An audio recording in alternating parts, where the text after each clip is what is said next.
sports heroes. Vice President Bush eventually responded with, I think of Dr. Fauci, probably never heard of. You did, and heard him. He's a very fine research, top doctor at National Institute of Health, working hard doing something about research on this disease of AIDS. Today, Dr. secured his career. In the summer of 1988, playwright Larry Kramer wrote an open letter to Anthony Fauci, calling him an incompetent idiot and a murderer. His opinion was broadly reflective of activists, most notably the organization Kramer inspired, the AIDS Coalition to Unleash Power, or ACT UP. Activists staged another major protest, this time at the NIH in Bethesda, Maryland, where Fauci worked as welcome. All these issues had spawned large networks of buyers clubs, AIDS patients who pooled their resources to import non-FDA approved drugs. In 1990, activists staged another major protest, this time at the NIH in Bethesda, Maryland, where Fauci worked. In 2001, during an anthrax scare.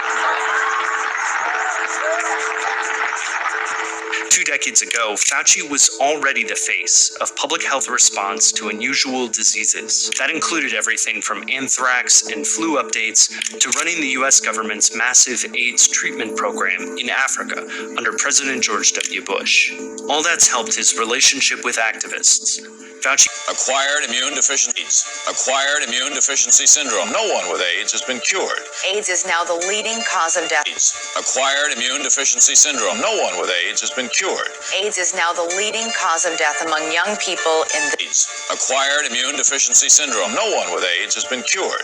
AIDS is now the leading cause of death among young people in this country. I came out in my... Difficult to look back, Jeff Graham says there are familiar parallels between the AIDS epidemic of the 1980s and today's coronavirus pandemic. Jeff Graham says there are familiar parallels between the AIDS epidemic of the 1980s and today's coronavirus pandemic. In the U.S., we have 11 labs doing it, and you have allowed it here. We have a committee in the Wuhan Institute of Virology. We do support it in the U.S. We have 11 labs doing it, and you have allowed it here. We have a committee to do it, but the committee has granted every exemption. You're fooling with Mother Nature here. You're allowing super viruses to be created with a 15% mortality. It's very dangerous. I think it was a huge mistake to share this with China, and it's a huge mistake to allow this to continue in the United States. And we should be very careful to investigate where this virus came from. I fully agree. There was research done with Dr. Shi and Dr. Barrick. They have collaborated on gain-of-function research where they enhanced the SARS virus to infect human airway cells, and they did it by merging a new spike protein on it. That is gain-of-function. That was joint research between the Wuhan Institute and Dr. Barrick. You can't deny it. Senator Paul, you're It wasn't gain-of-function. Many other scientists are already and have been saying for almost a year now that it all was gain-of-function. But he's not being truthful. He's not being completely forthcoming. He's shading the meaning of truth. He's parsing his words. This is a real problem. Exactly.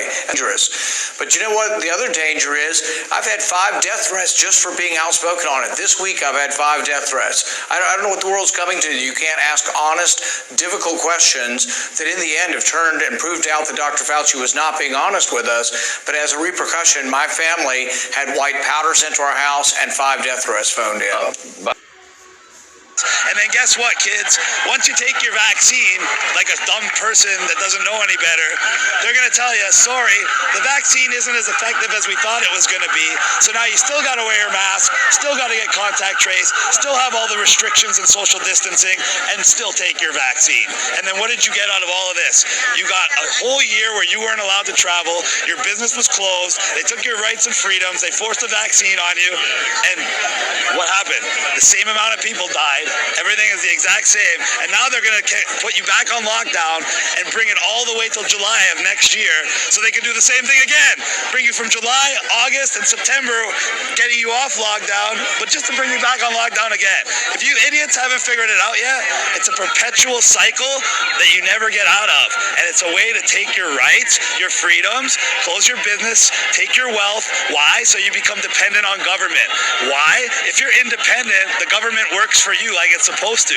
If you depend on the government to give you a paycheck to feed your family every month because they closed your business on you, now the government doesn't work for you, the government rules you. So instead of a middle class, we have the government, upper class, and the lower class dependents that rely on the government to survive.